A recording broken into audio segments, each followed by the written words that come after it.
ناظرین، اس ویڈیو میں مفتی قوی لال مسجد پہنچے، بیٹھ کر چائے پی رہے تھے کہ اچانک مولانا عبدالعزیز بندوق سمیت پہنچ گئے۔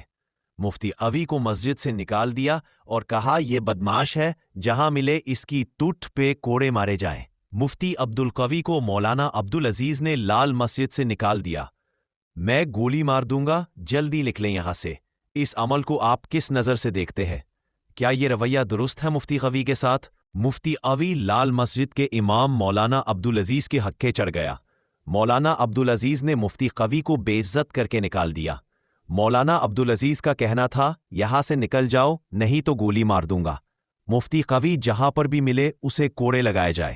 اگر لال مسجد میں آئے تو میں یہاں آپ کو کوڑے یہاں باندھ کے نہ کوڑے لگاؤں گا یا خمساب کروں گا۔ حاضر جناب، حاضر۔ یہاں سے